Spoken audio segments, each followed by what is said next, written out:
ಇನ್ನು ಮುಂದೆ ನಿಮ್ಮ ನೆಚ್ಚಿನ ಧಾರಾವಾಹಿಗಳ ಫುಲ್ ಎಪಿಸೋಡ್ಗಳು ಸನ್ ನೆಕ್ಸ್ಟ್ ಆಪ್ನಲ್ಲಿ ಮಾತ್ರ.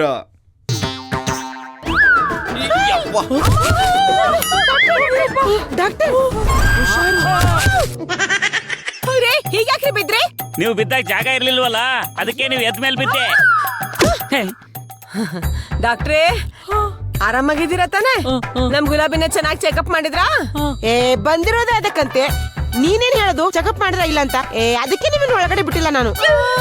ಪರವಾಗಿಲ್ಲ ಬಿಡಿಯತ್ತೆ, ಅವ್ರಿಗೂ ನಾನು ನೋಡ್ಬೇಕು ಅಂತ ಆಸೆ ಇರುತ್ತಲ್ವಾ. ನೀನನ್ ಮ್ಯೂಸಿಯಂ ಅಲ್ಲಿ ಇಟ್ಟಿರೋ ಮಾಡಲ್ಲ, ಬಂದು ನೀನು ನೋಡ್ಕೊಂಡು ಹೋಗಕ್ಕೆ. ನೀನು ನನಗೆ ಮೊಮ್ಮಗನ್ ಕೊಡ್ತಾ ಇರೋಳು, ನಾನೊಬ್ಳೆ ನೋಡಿದ್ರೆ ಸಾಕು. ಸುಮ್ನೆ ಇರ್ತೀರಾ? ಏನೆಲ್ಲ ಇಷ್ಟೊಂದು ಕಿರ್ಚಾಡ್ತಾ ಇದೀರಾ? ಪಾಪ ಪೇಷಂಟ್ ಡಿಸ್ಟರ್ಬ್ ಆಗಲ್ವಾ? ಏನಾಯ್ತು ಡಾಕ್ಟ್ರೇ? ನಿಮ್ ಗಲ್ಲಿ ಜಗಳ ನೋಡಿ ಪಾಪು ನನ್ನ ಹೊಟ್ಟೆಲಿ ಬೆಲ್ಲಿ ಡ್ಯಾನ್ಸ್ ಮಾಡ್ತಾ ಇದೆ. ಓಕೆನಾ? ಎಲ್ಲ ಸ್ವಲ್ಪ ಸೈಲೆಂಟ್ ಆಗಿರ್ತೀರಾ? ಡಾಕ್ಟ್ರೇ, ನಮಗೆಲ್ಲ ಸೈಲೆಂಟ್ ಆಗಿರಿ ಅಂತ ಹೇಳಿ ನೀವು ವೈಲೆಂಟ್ ಆಗ್ತಿದ್ದೀರಾ. ಸ್ವಲ್ಪ ಕೂಲ್ ಆಗಿ ಪೇಷಂಟ್ ನ ಚೆಕ್ ಮಾಡಿ. ನಿಮ್ಮಂತ ಫೋಲ್ಸ್ ಇರುವಾಗ ಇಲ್ಲಿ ಕೂಲ್ ಆಗಿರಕ್ ಹೇಗಾಗತ್ತೆ? ಮತ್ತೆ ಎಲ್ಲ ಅದನ್ನೇ ಶುರು ಮಾಡಿದ್ರಲ್ಲ, ಈಗೆಲ್ಲ ಸುಮ್ನೆ ಇರ್ತೀರಾ? ನನ್ ಪೇಷಂಟ್ ನ ಚೆಕ್ ಮಾಡಾಯ್ತು, ಗುಲಾಬಿ ಅವರು ಆರೋಗ್ಯವಾಗಿದ್ದಾರೆ. ಇದಕ್ಕೆಲ್ಲ ನಮ್ಮ ಅತ್ತೆನೇ ಕಾರಣ. ಅವರೇ ನನ್ನ ಚೆನ್ನಾಗಿ ನೋಡ್ಕೋತಿರೋದು. ಈಗ್ಲಾದ್ರೂ ಗೊತ್ತಾಯ್ತಾ ನಾನ್ ಯಾಕೆ ನಿಮ್ಮನ್ ಒಳಗಡೆ ಬಿಟ್ಟಿಲ್ಲ ಅಂತ? ನೀವ್ ಇಲ್ಲಿಗೆ ಬರೋದು, ಇವಳ ಜೊತೆ ಮಾತಾಡೋದು, ಇವಳದಕ್ಕೆ ಟೆನ್ಷನ್ ಮಾಡ್ಕೊಳ್ಳೋದು ಅದೆಲ್ಲ ಬೇಡ ಅಂತ ನಾನು ಒಬ್ಳೆ ನೋಡ್ಕೊಂಡಿರೋದು. ಇನ್ ಮುಂದೆ ಇನ್ನು ಹೆಚ್ಚಿನ ಸ್ಥಿತಿಯಲ್ಲಿ ನೋಡ್ಕೋತೀನಿ. ಮೇಡಮ್, ಅಷ್ಟೊಂದ್ ರೆಸ್ಟ್ರಿಕ್ಷನ್ಸ್ ಎಲ್ಲ ಮಾಡ್ಬೇಡಿ, ಅದು ತಾಯಿಗೆ ಮಗುಗೆ ಒಳ್ಳೇದಲ್ಲ. ಅವರು ಈ ಟೈಮಲ್ಲಿ ಹೊರಗಡೆ ಇರ್ಬೇಕು, ನಿಧಾನವಾಗಿ ವಾಕ್ ಮಾಡ್ತಾ ಇರ್ಬೇಕು. ಅವಾಗ್ಲೇ ಇವರು ಸಂತೋಷವಾಗಿ ಖುಷಿಯಾಗಿರ್ತಾರೆ, ಮತ್ತೆ ಮಗು ಡೆವಲಪ್ಮೆಂಟ್ ಚೆನ್ನಾಗಾಗುತ್ತೆ. ಕೇಳಿಸ್ಕೊಂಡ್ರಾ ಡಾಕ್ಟರ್ ಹೇಳ್ತಿರೋದು? ಸುಮ್ನೆ ಅವ್ರು ಹೇಳ್ದಂಗ್ ಕೇಳಿ ನೀವು. ಹಾಗಂತ ನಾವ್ ಬಂದು ದಿನಾ ಪೂರ್ತಿ ಗುಲಾಬಿಗೆ ಡಿಸ್ಟರ್ಬ್ ಮಾಡ್ತೀವಿ ಅಂತ ಅಲ್ಲ. ಒಂದ್ ಅರ್ಧ ಗಂಟೆ ಬಂದು ಅವಳನ್ನ ಮಾತಾಡ್ಸಿ ಅವಳನ್ನ ನಗಸ್ಬಿಟ್ಟು ಹೋಗ್ತೀವಿ ಅಷ್ಟೇ. ಹೌದು ಸೀತಮ್ಮ, ಗುಲಾಬಿ ಅವ್ರಿಗೆ ನಮ್ಮೆಲ್ಲರನ್ನು ಕಂಡ್ರೆ ತುಂಬಾ ಇಷ್ಟ. ನಾವ್ ಅವ್ರ ಜೊತೆಗಿದ್ರೆ ಅವ್ರು ಖುಷಿಯಾಗಿರ್ತಾರೆ. ಅವ್ರು ಹುಟ್ಟೋ ಮಗು ಕೂಡ ನಮ್ ತರ ಬುದ್ಧಿವಂತ ಮಗು ಆಗಿರುತ್ತೆ. ನನ್ ಮೊಮ್ಮಗು ಮಾತ್ರ ನಿಮ್ ಬುದ್ಧಿ ಕಲ್ತ್ಕೊಳ್ಳೋದ್ ಬೇಡ. ನಿಮ್ಮನ್ನ ಇಲ್ಲಿವ್ರಿಗೆ ಬಿಟ್ಕೊಂಡಿದ್ದೆ ಹೆಚ್ಚು. ಹೋಗಿ ಇಲ್ಲಿಂದ. ಹಾಗೆಲ್ಲ ನಡ್ಕೋಬೇಡಿ ಮೇಡಮ್. ಇವರು ಈ ಟೈಮಲ್ಲಿ ಎಲ್ರ ಜೊತೆ ಬೆರಿಬೇಕು, ಅವಾಗ್ಲೇ ಅವ್ರು ಖುಷಿಯಾಗಿರ್ತಾರೆ. ನೋಡಿ, ನನ್ ಸೊಸೆ ಅನಸ್ಕೊಂಡಿರೋಳ ಹೇಗ್ ನೋಡ್ಕೋಬೇಕು ಅಂತ ನನ್ಗೆ ಚೆನ್ನಾಗ್ ಗೊತ್ತಿದೆ. ನಿಮ್ ಕೆಲ್ಸ ಏನು? ಬರ್ಬೇಕು, ಚೆಕಪ್ ಮಾಡ್ಬೇಕು, ಹೋಗ್ತಾ ಇರ್ಬೇಕು. ಬರ್ಬೇಕು, ಚೆಕಪ್ ಮಾಡ್ಬೇಕು, ಹೋಗ್ತಾ ಇರ್ಬೇಕು. ಅದು ಬಿಟ್ಟು ಮನೆ ವಿಚಾರದಲ್ಲಿ ತಲೆ ಹಾಕಿದ್ರೆ ನಾನ್ ಬೇರೆ ಡಾಕ್ಟರ್ನ ಕರಿಬೇಕಾಗತ್ತೆ. ಅದಕ್ಕಿಂತ ಮುಂಚೆ ನಿಮ್ಗೆ ಇಂಜೆಕ್ಷನ್ ಕೊಟ್ಟು ಪ್ರೆಗ್ನೆಂಟ್ ಮಾಡ್ಬಿಡ್ತೀನಿ.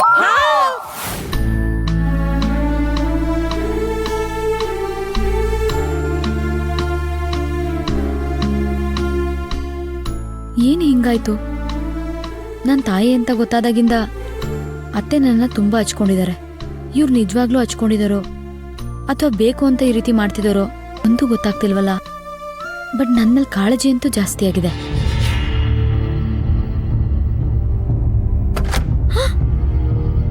ಸಮರ್ಥ್, ನೀವ್ಯಾಕೆ ಬರೋದಕ್ಕೆ ಹೋದ್ರಿ? ಅಮ್ಮ ನೋಡಿದ್ರೆ? ಅಯ್ಯೋ, ಅವ್ರೇನಾದ್ರೂ ಮಾಡ್ಕೊಳ್ಳಿ ಬಿಡಿ, ನನಗಂತೂ ನಿಮ್ಮನ್ನ ನೋಡದೆ ಇರೋದಕ್ಕಾಗಲ್ಲ. ಅದಕ್ಕೆ ಅವ್ರು ಇಲ್ದಿರೋ ಟೈಮ್ ನೋಡ್ಕೊಂಬಂದೆ. ಬೇಡ ಸಮರ್ಥ್, ಅವ್ರು ನೋಡಿದ್ರೆ ತಪ್ಪು ತಿಳ್ಕೊತಾರೆ. ದಯವಿಟ್ಟು ಹೊರಡಿ. ಅಯ್ಯೋ ಗುಲಾಬಿ ಅವರೇ, ಅವ್ರು ಬರೋವರೆಗೂ ಇರ್ತೀನಿ ಬಿಡಿ. ಹೇಗಿದ್ದೀರಾ?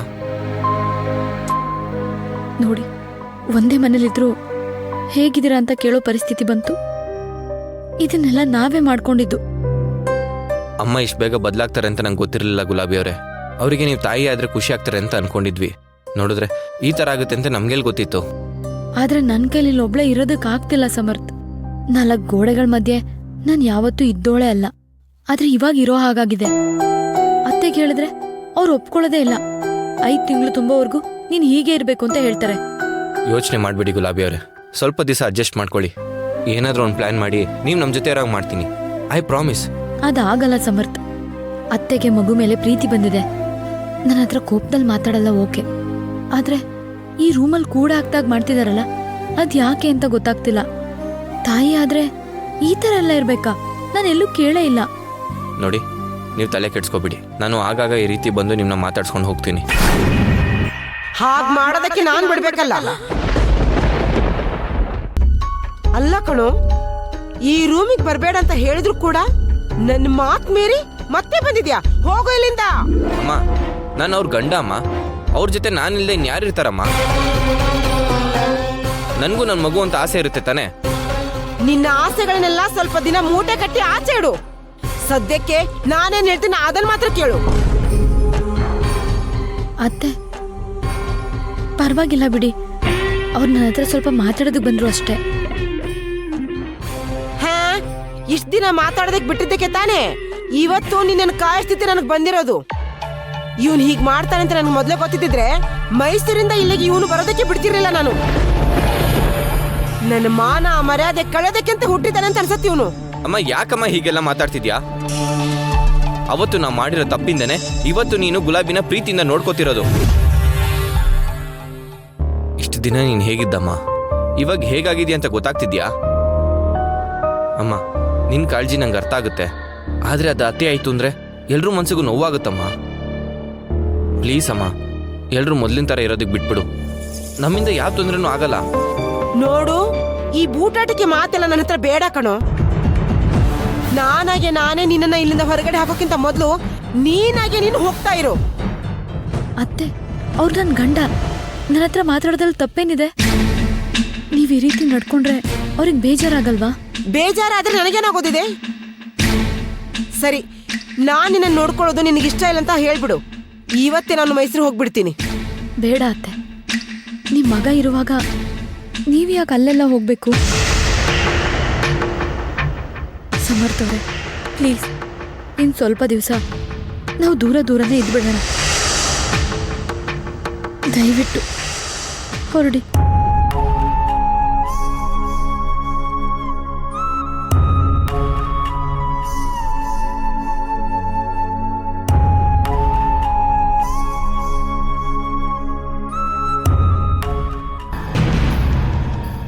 ಇದೇ ನನಗೆ ಬೇಕಾಗಿರೋದು.